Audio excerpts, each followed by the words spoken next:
The Palace of Rainbow Fountains. A certain king sent for his gardeners. This king's palace was surrounded by the most beautiful orchards and gardens in all that country. Perfect order had always reigned there. The trees were all of the best and rarest kinds. In spring, they were covered with blossoms. In summer, the fruit hung in rich clusters. In autumn, it changed color and ripened in the sun. Any tree which was growing old was taken up by its roots, and a sapling planted in its place.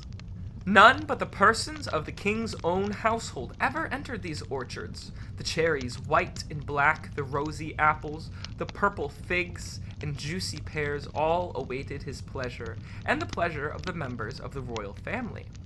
Now, on 3 succeeding nights, these gardens had been secretly entered. The greensward had been trampled, and on each night branches had been broken off from 3 young trees.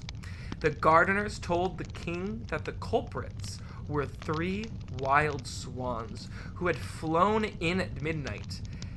Yet the prints, which had been left on the greensward and were found there each morning, were the prints of human feet. The king, very wroth, ordered strict watch to be kept, and the mischievous birds to be captured, or at the very least, frightened away. But in vain, for the watchmen, however vigilant, each time fell asleep. They fell into a deep sleep and never waked again until morning, while the damage continued as before. The king had 3 sons. 2 elder sons were quick-witted and admired of the whole court and of themselves. The 3rd and youngest was thought to be rather foolish. The eldest of the princes now said to the king, "Father, I shall keep watch for the great white birds." "Do so, my son," said the king. The prince went that very evening to the orchard and seated himself beneath a tree, determined to keep uninterrupted watch. But just when he should have been most wide awake, an irresistible drowsiness stole over him, and he too fell into a deep sleep.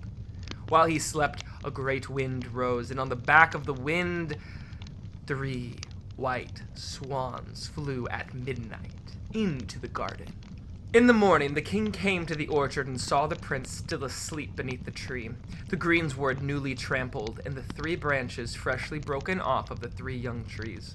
Waking him in excitement and in great anger, "If you were not my own child, I would order your nose and ears to be cut off for this negligence." The following night, the 2nd son undertook to keep watch, but to no better purpose. Then the youngest son said to the king, "Father, it is my time. Let me have watch. Perhaps I shall succeed better than my brothers." But the king at first would not hear of it. "If your brothers, who are quick-witted, could not succeed," said he, "what is it to be hoped for from you?" But the youngest brother so insistent that at last the king gave consent. When evening came, the prince put food in his satchel, took a leather bottle of wine beneath each arm, and began his watch. Instead of sitting down as his brothers had done, he walked about all the time, moving from one tree to another, munching and sipping from one or another of the bottles, and waited for what might be. First, darkness fell. Then the moon came up and shone very brightly.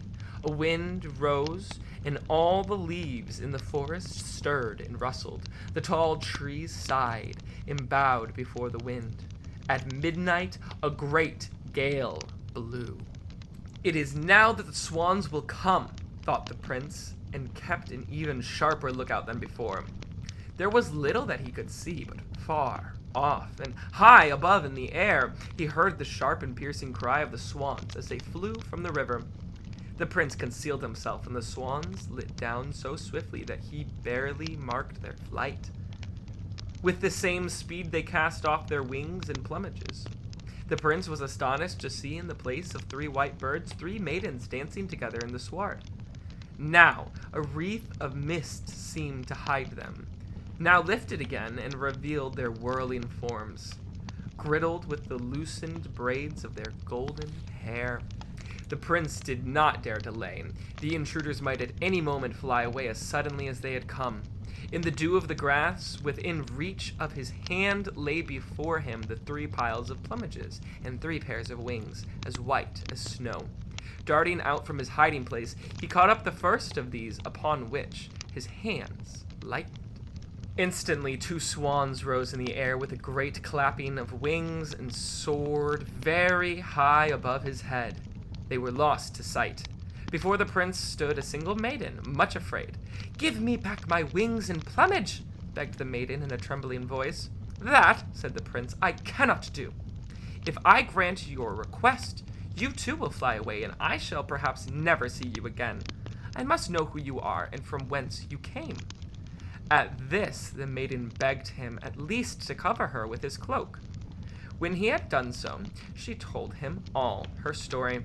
She was a princess from a far-away country, and the 2 swans who had flown away were her 2 elder sisters. The king, her father, the royal palace in which they lived, and the whole kingdom were in the power of an enchanter. The fountains from which the kingdom took its name were dried up, and the princess themselves changed into birds and forced to travel the world and to bathe in strange rivers. Only now, when their secret had been surprised, and some part of their plumage fallen into human hands, had the spell been broken.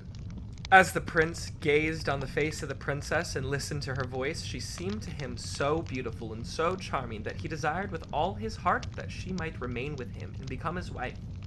He described to her the splendors of the palace, and spoke of his father, the king, and of his brothers, the 2 elder princes, and the court.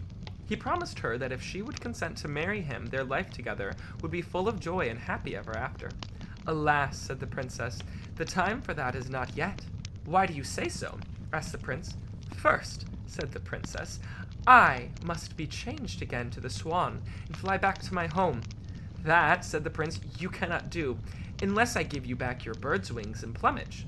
If you become my wife, I should hide them so well that you would never be able to find them again." "By such means," said the princess, "there can be no happiness for you or me. At the first opportunity I should leave you, and our children too.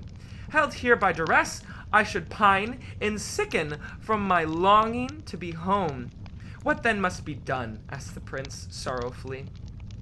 "That I may win you and make you mine forever." "I must follow my sister," said the princess, "and to win me, you must seek me across the world. The kingdom of my father is a land of rainbow fountains, and in the place of these fountains I am to be found. The road which is to be traveled is a very long one and full of obstacles, and the way thither to the land not easily learned." "Of whom may I learn it?" inquired the prince, "and where does this kingdom lie?" "Beyond where the sun shines, the moon casts his beam, and further perhaps than the wind blows," replied the princess. As she uttered these words, she took advantage of the prince being off guard. She caught up the wings and plumage which fitted instantly to her body, and behold, a snow-white swan rose high in the air above his head, and flew away with a long, mournful cry. And what had been now but a white swan became no more than a speck in the sky, and then the speck too vanished among the clouds. When it had gone, the prince stood for a long time gazing into the sky. When the king came to the orchard in the morning, he rejoiced greatly that this time no damage had been done. The prince received his high praise and rich rewards. Everyone was astonished that the youngest and least regarded of the brothers should have succeeded where his quick-witted brothers had failed. But the prince could not forget the beautiful princess, and one day said to his father, "Father, I am going into the world to seek a princess for my bride." In vain they all endeavored to keep him at home and urged him to enjoy the wealth and pleasures his father's palace provided, and not seek perilous adventures in the wide world. The prince would not be dissuaded, and set out. For 7 whole days and nights he traveled through prosperous, busy towns, thriving villages and glebs. In none of these did he make inquiry for the palace of the rainbow fountains. The roads he traveled along were as yet neither distant nor difficult enough. After this, he journeyed yet another 7 days and nights until he had left all inhabited countries behind him.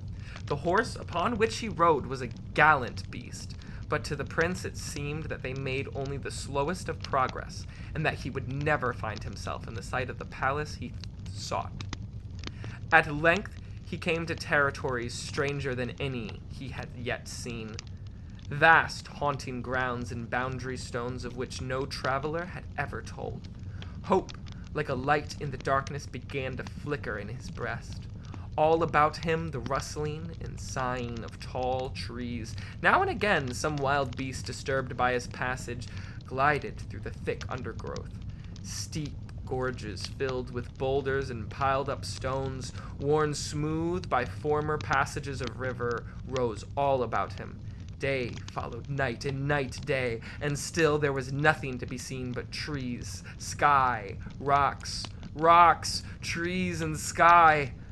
Once more the prince's doubts woke. It seemed to him that not only might he never find the palace of rainbow fountains and the princess whom he loved, but also that he might never again return to his father, the kingdom of his own home. As he fell into this deep despondency, from somewhere in the distance a sudden, tremendous clamor came to his ears. Turning his horse's head at once in the direction, he saw before him a wide glade. In the glade 3 giants, armed with cudgels, loudly quarreled among themselves, and laying about each other so ferociously that the forest for a mile around was ringing with the noise. The prince went up to them and asked, "What is the cause of your quarrel?" "We are 3 brothers," replied the eldest of the giants, "and we are fighting among ourselves on account of the inheritance left us by our father. We cannot agree as to how it is to be appropriated." "What does this inheritance consist of?" asked the prince. The 3 giants broke off fighting, and one after another began to recount that their father had bequeathed to them, first of all, a pair of boots which had the power, when donned, to carry the wearer 7 leagues at one stride. Beside these were also a cloak which rendered its wearer invisible, and a hat which looked like any other hat, with a feather at the back. It was sufficient, however, to turn this hat about so that the feather was in front, and immediately a great rumpus made itself heard, exactly like the sound of firing of a volley of cannons. "It seems to me," said the prince, "that it would be best not to split up the inheritance. Let one of you be the favor of fortune. The plan I suggest is that you should all 3 stand together over there in the farthermost corner of the clearing, and I will stand here with the boots, the cloak, and the hat. Whichever of the 3 first run across the clearing into me here, that one takes the whole inheritance." The giants willingly accepted this solution, for each secretly had confidence in his own superiority. As soon as they turned their backs, the prince, in all haste, drew on the magic boots, wrapped himself in the magic cloak, and clapped on the magic hat to his head. And that was the last they saw of him. Now everything began to be in his favor. He no longer needed his horse, for at every stride he took, he was 7 leagues further from where he had been the instant before.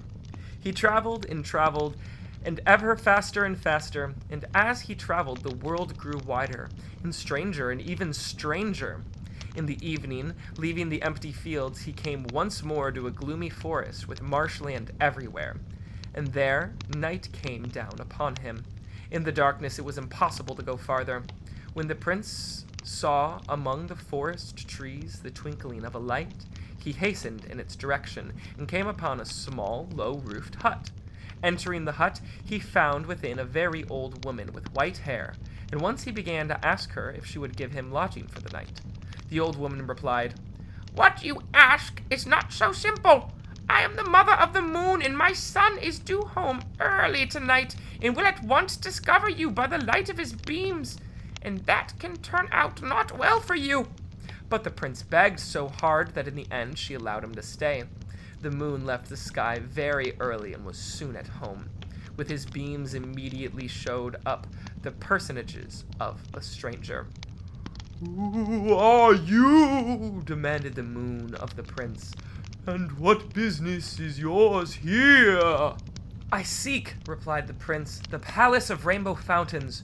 You, O moon, who travels the sky, who cast your beams everywhere and look into everything. Can you not tell me where lies the palace of rainbow fountains?" "Of that," said the moon, "I can tell you nothing. The palace of rainbow fountains lies very far from here. You must travel on for the whole of another day, and then ask your way once more." So the prince traveled on for another day, and he traveled very far and very wide until in the evening he came once more to the hut in the forest. Here he found a woman so ancient that she scarcely seemed a living creature at all. Again, he asked for a night's lodging, but the ancient woman replied, "What you ask is not so simple. I am the mother of the sun. At this very moment, the sun is on his way home, and when he returns, it can turn out not well for you." The prince, however, begged so hard to be allowed to stay that in the end she consented. When the sun returned home, the prince at once asked him, "O golden sun, you who have been shining for so many years, who travel the sky from east to west, waking and lighting and warming the whole world, cannot you tell me where lies the palace of the rainbow fountains?" But the sun replied, "Of that I can tell you nothing. The palace of rainbow fountain lies beyond where the sun shines or the moon throws his beam, and perhaps farther than the wind blows. You must travel on for a whole nother day, then ask your way again." So the prince traveled on for yet another day, and in the evening came to a hut in the forest, and within was an old woman. When the prince asked her for a night's lodging, she refused him, saying, "What you ask is not so simple. I am the mother of 7 sons, and my 7 sons are the wild winds. When they come home, it cannot turn out well for you." But he begged so hard that at last she agreed to let him stay. Before long, with a great bustle and roar, the sons entered the hut, and the prince at once asked them, "O wild winds, you who griddle the whole earth, who fly through the azure cloud of the sun and ride with the storm across the sky, cannot you tell me where lies the palace of rainbow fountains?" But all the winds answered together, "We cannot tell you nothing of such a place." Then the prince again lost heart and was very sad. But the mother of the winds said, "Silence, sons! Only 6 of my sons are yet home. The 7th is still not returned. When he comes, put your question to him. It may be that he will tell you something." A moment later, a tremendous gust blew through the courtyard. The whole hut shook, and the old woman exclaimed, "That is my 7th and favorite son, the wildest of all the wild winds." The wildest of the wild winds entered the hut, lowering of aspects and wearing a sheepskin's jacket with flying tails. Then the prince at once asked, "O 7th and wildest of all the wild winds, you who drives the clouds before and tear up the trees in the forests, who in the twinkling of an eye can encompass the furthest corners of the earth, who enter and come forth everywhere as it pleases, do you not know where lies the palace of rainbow fountains?" "I do know," replied the wildest of the winds. "Then tell me, I pray you, how may I come there?" begged the prince. "You cannot by any means come there," replied the wind. "The palace of rainbow fountains lies too far away." But the prince begged so hard and so long that the heart of the wildest wind was softened. "After all," he said, "I may think of something to help you, but first tell me, what is it you seek there?" The prince told him everything, how he had seen and loved the princess, how she changed into a swan, how he broke the spell which bound her, whereafter she had bid him to seek her across the world if he desired to make her his wife. The 7th and wildest of the winds shook his head and said, "Even if I were to take you there, you would arrive too late. Tomorrow, the princess whom you love is to be wed to another. I was there this very day myself I dried the bridal linen, pegged out on the lines in readiness for tomorrow's wedding." "If that be all," cried the prince, "and if you are indeed willing to help me, it will be enough if you snatch up the lines on which the linen is pegged out to dry, toss down the linen into the mud. They will be obliged to put off the wedding." "It could indeed be done," said the wildest of the winds, pleased with the sport. "But in that case, we shall have to start out at once. We must be there before 5 o'clock in the morning." The wind would have taken up the prince on his back so that they might make all possible speed, but the prince only laughed and said, "In my 7-league boots I shall arrive even faster than you. Only show me the way. I will take it and go ahead of you." When he had taken his first stride, he was obliged to wait until his companion, the wind, already out of breath, had caught up with him. Indeed, after a certain time, the wind himself held him back and said, "Impossible to travel at such speeds. For one thing, I can scarcely keep up. For another, you have no idea what fearful damage we are leaving behind us. As I rush along like this, I lay waste to whole provinces. When I come to a forest, it is torn up by the roots. Farmhouses and cattle alike are knocked over like nail pins. Towns are in smithereens. We are now almost arrived at our destination. I will take you up on my back, and we will go slowly for the rest of the way." Ahead of them, they now saw an immense desert, where there was nothing but sand, and beyond the desert, a chain of mountains reaching into the sky. These are the mightiest mountains in all the world, mysterious, inaccessible, and unknown, covered with ice and snow and wreathed in eternal mist. On the other side of the mountains lies the palace of the Rainbow Fountains. Soon the travelers were circling above the roof of the palace itself. Before the palace played gold and silver fountains, whose waters held all the colors of the rainbow. On the drying green, the royal laundry maids had stretched their washing lines before the tree. Pegged on the lines was the freshly washed, snowy linen in preparation for the wedding. It was clear that the ceremony was very near at hand. The wildest of the winds kept his promise. Puffing like a demon, he swooped down on the gardens, snatched up the washing linens, tossed the snowy linens into the air and down into the mud, where he played it so deeply that it would never be able to be clean. The horrified laundry maids flew out of the palace, but too late. The bridal linen lay tossed about all over the place, hopelessly dirtied and muddied. There was no help for it. The wedding would have to be postponed. The prince, in the meantime, wrapping himself in a cloak which rendered its wearer invisible, boldly entered the palace. The princess was alone in her chambers, sitting by the window, sighing and lost, as it were, in thought. The prince was filled with joy upon seeing her, and at being in her presence. Not knowing at first what to do, he sat down at the table and felt all at once that he was as hungry as a hunter and thirsty, too. By good luck, on the table were a loaf of bread and a flask of rough wine. If neither were very princely food, it is also true that a good appetite needs no sauce. In any case, both the bread and wine, frugal though they were, had an extremely appetizing odor. The prince ate with great relish, sparing nothing, and was instantly refreshed. To his astonishment, he observed that however much he cut from the loaf, or however much he drank from the wine, neither one nor the other grew any less. When at length he was satisfied, he drew near the princess and said, "Beautiful princess, you are not free to marry any but myself." The princess cried out in astonishment, and the palace guard came rushing in. The prince, still invisible, turned his hat about, which set the feather to the front, and immediately a volley of noise exactly like cannon fire was heard throughout the palace. The guards surrendered, and the Lord Chamberlain requested to know what was the will of the unknown. "I wish," said the prince, "to receive the hand of the princess in marriage." The princess herself declared that if she were not to marry this invisible suitor, who was certainly a king's son, though under some deep enchantment, she would never marry at all. The intended bridegroom was set about his business, and the nuptials of the princess, and, her invisible suitor, were celebrated with great rejoicing. For 3 days joy and merriment reigned on all sides, and the happiness of the prince knew no bounds.